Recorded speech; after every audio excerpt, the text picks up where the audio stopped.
and I'll start introducing our next speaker, which is David Zidar. So Dr. Zidar is a physician scientist and interventional cardiologist. He obtained his MD and PhD at Duke University. His PhD was in the laboratory of Nobel laureate Robert Lefkowitz, focusing on G protein receptor kinases in immune cells. We were fortunate to recruit David about a decade ago now into the Harrington Heart and Vascular Institute, and his research is focused on the role of the innate and adaptive immune systems in cardiovascular disease. And today he'll be speaking to us about T-cell homeostasis, cardiovascular disease, and implications for the COVID-19 pandemic. David. Thank you. Thanks, Mukesh. Thank you for all the support along the years, and it's a real pleasure and an honor to be here. So, you know, as I think the COVID pandemic has taught us all, there's this really intertwined relationship between inflammation and thrombosis that I think is really the basis for a lot of what we see clinically and across the specialties. Certainly as a cardiologist and an interventional cardiologist, we deal with this hematology, oncology increasingly. So this is a big topic.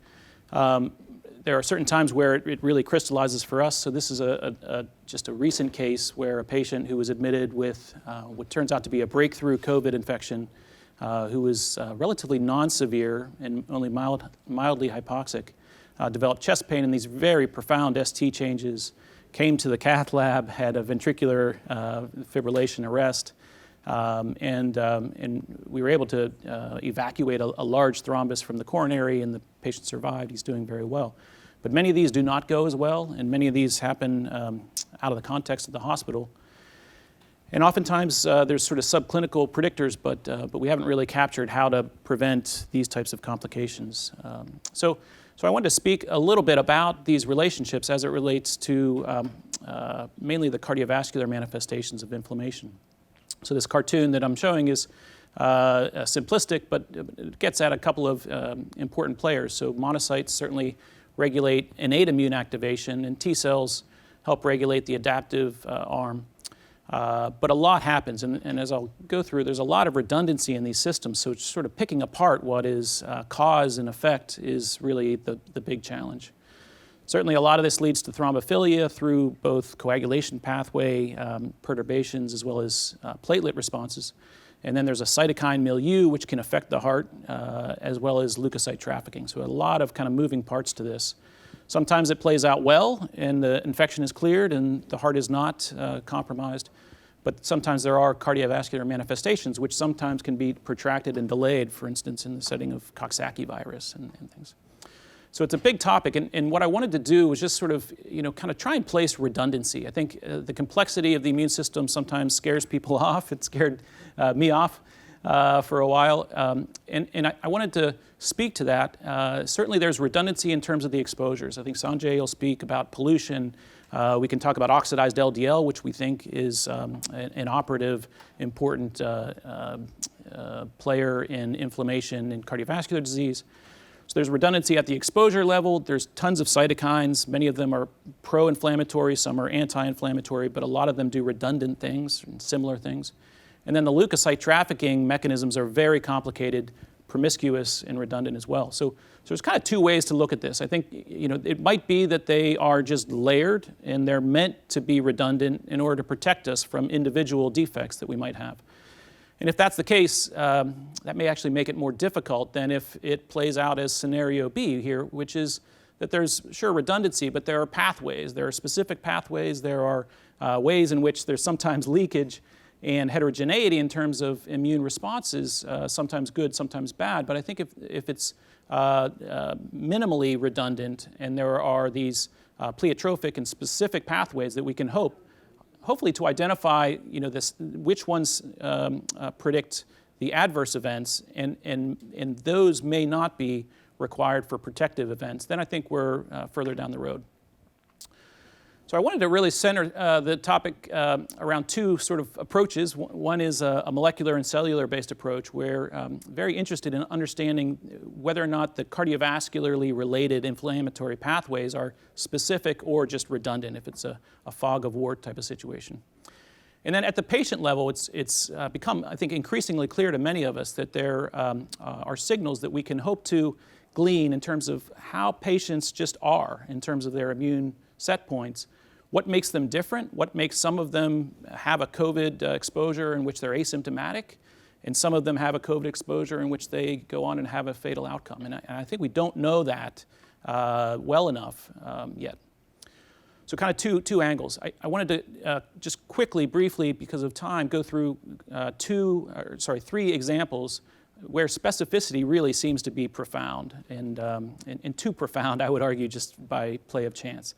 So this first example was really my PhD project in the lab of Bob Lefkowitz, where we really focused on one receptor, CCR7, not an adrenergic receptor, but one that has two ligands, similar to a lot of the hormonal pathways.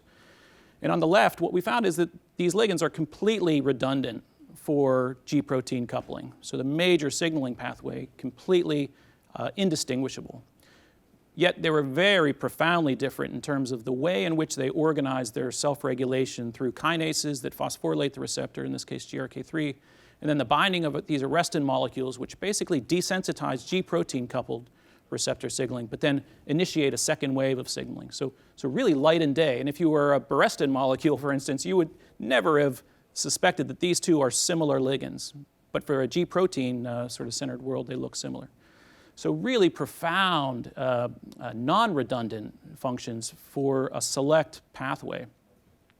Second example, which I think sort of carries the theme into kind of more of a cellular world, is work that Nick Funderburg and Michael Letterman got me interested in, where we looked essentially to compare oxidized LDL, a sterile inflammatory danger signal, with LPS. They do very similar things for monocytes. They do very different things for CD8 T cells. So oxidized LDL leads to PD-1 expression and really dampens the reactivity of CD8 cells. So again, probably not chance. And then a third great example comes in collaboration with Michael Freeman, who's very interested in these particular memory T cell subsets that express a vascular homing chemokine receptor called CX3CR1. So this is a subpopulation of memory cells. As he shows in this and subsequent papers, these cells are unique in that they're very pro-inflammatory. They express TNF, but also interferon gamma and other very pro-inflammatory factors. But the pathway to monocyte tissue factor expression is very uniformly through TNF. So in both gain and loss of function experiments, the other pro-inflammatory cytokines are dispensable for this. So this kind of pleiotropic effect, this very specific effect, seems to be very narrowly coming through this bottleneck of TNF expressed by these cells. So I think I'd like to set this up so that we see that really scenario B is I think, the proper way to kind of view redundancy. And I think that there's a lot of value to that, because it means then that we might be able to sort out kind of what are the pathways that might be distinguishable and dispensable for the protection of the heart whenever people go through inflammatory processes. So question number two, I think, is potentially more practical and much more potentially surprising, which is, to what extent can we evaluate and harness this degree of individuality in inflammation and inflammatory patterns before a disturbance, so before an exposure, because that's really the time to prevent disease.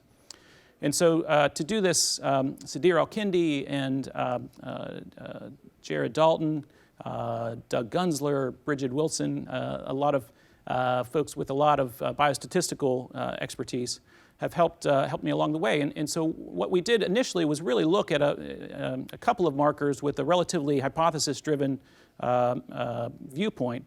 And when T cells are perturbed, it turns out that there is a lymphopenic response. And similarly, when innate immune activation seems to be going on, there seems to be an effect on anemia, and we see this potentially better as a widening of the red cell distribution width, or elevated RDW. So really just looking at very crude measures as we order on our patients every day, the CBC with diff, we're able to really begin to tease out some of the heterogeneity. So the other thing that led us to these two markers is the fact that if you look in large populations, this is NHANES, where the red cell distribution with as quintiles is shown on your left.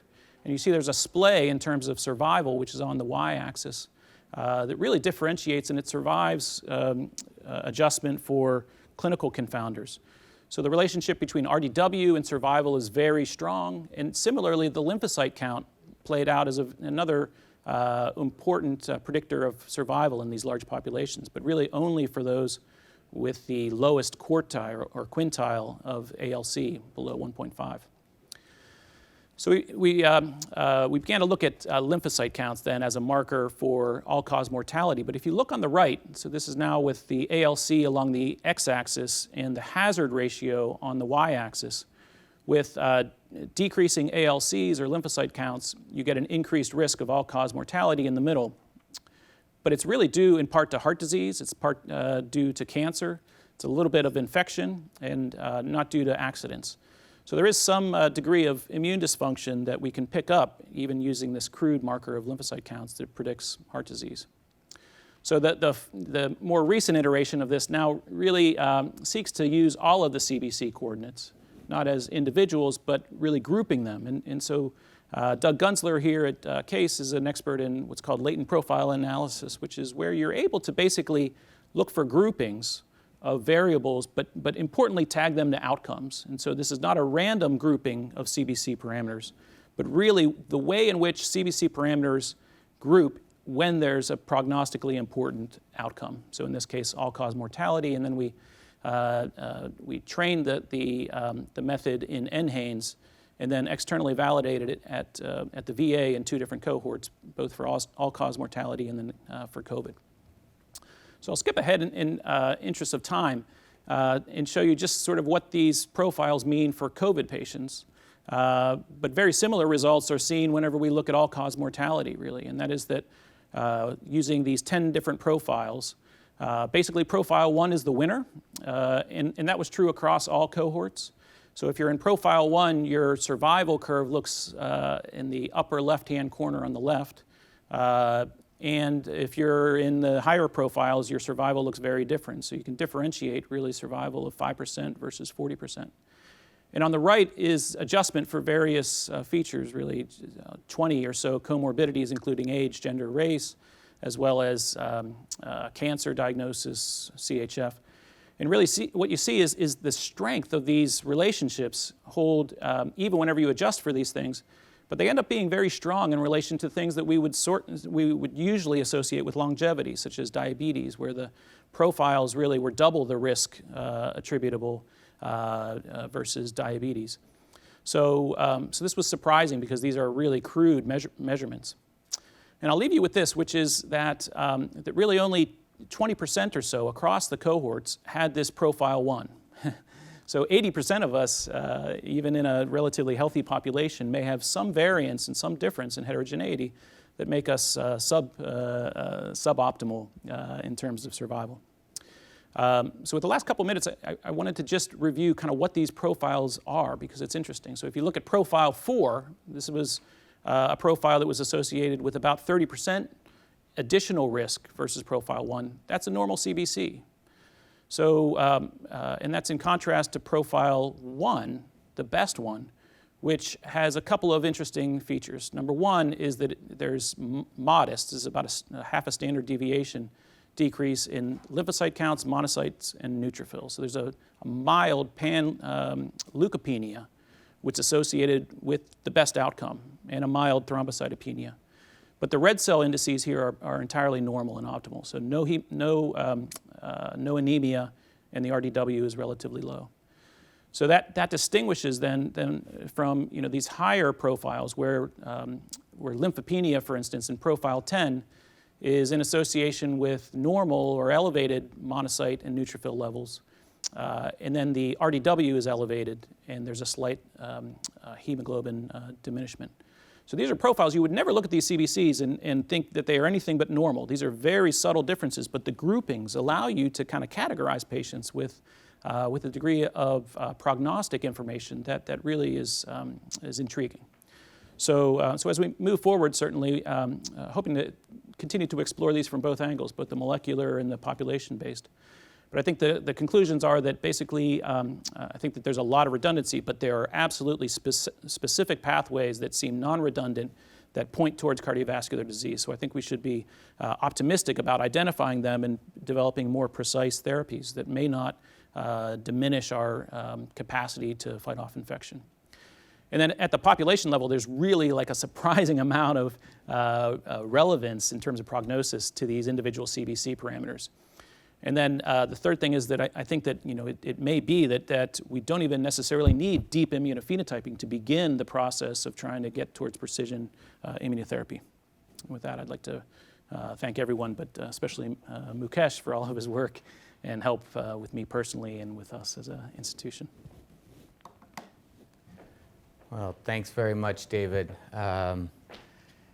It is, every time I hear you speak, it is stunning to me how much information can be gleaned from a simple CBC. It really is. We're in a world where we're looking at biomarkers and surface markers on immune cells, of which you understand very well, but it is remarkable how the simple CBC that everybody gets can be so informative.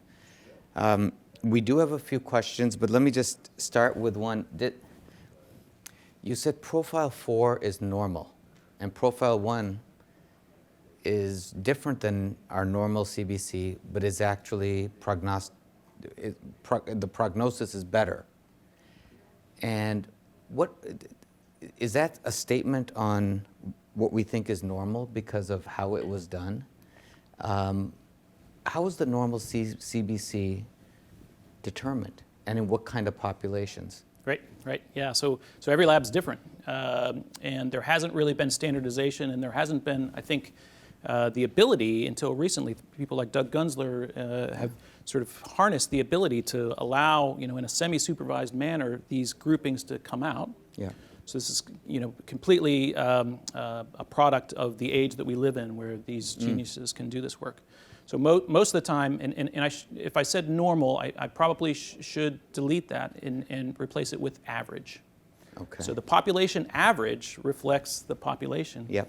But even in NHANES, for instance, which is, the average age of NHANES is 47, and it reflects the U.S. population. So it's not like these were people who were diseased. In point of fact, these were kind of relatively healthy people that we trained the thing on. So yeah, I think there's a difference between optimal and average, which shouldn't be surprising. Yep. But I think what is surprising is that we can pick it up before the stimulus. Yep. Right. So certainly after we're exposed to COVID, neutrophils may increase, and you might get a little bit anemic, and you might have these perturbations. But these CBCs were all done a year or so in advance of COVID. And then whenever we look at the long term for all-cause mortality, they play out in the exact same way, where a CBC continues to predict a couple of years down the road at least. So I think it might, I think in all actuality, it probably has little to do with the actual lymphocyte count, but the milieu or the processes that are ongoing that cause lymphopenia as an epiphenomenon, I think are really going to be the important features that we'll hope to identify. And have you been able to or considered the same kind of work but looking in different populations, Asian populations, African populations? Yeah, exactly. So a couple of things that we've done so far, but it's insufficient. So certainly whenever we build these large models, we adjust to make sure that we aren't being confounded by age or gender or race or ethnicity. And so the hazards that I'm showing are all adjusted for those confounders. But then if you look in specific populations in which we have a large enough sample size, it equally applies really for female and males. It equally applies across races. And it applies no matter what decade of life you kind of encapsulate. So, And it also applies if you just look within diabetics, for instance. It's the nice thing is that you can add it on to the risk that you would otherwise assign a patient based upon their comorbidity status. So it's additive to whatever the basal state of an individual is. It's better to have a better immunologic feature, but have diabetes, than have diabetes and a bad. Got it. Wow. A couple of more focused scientific questions.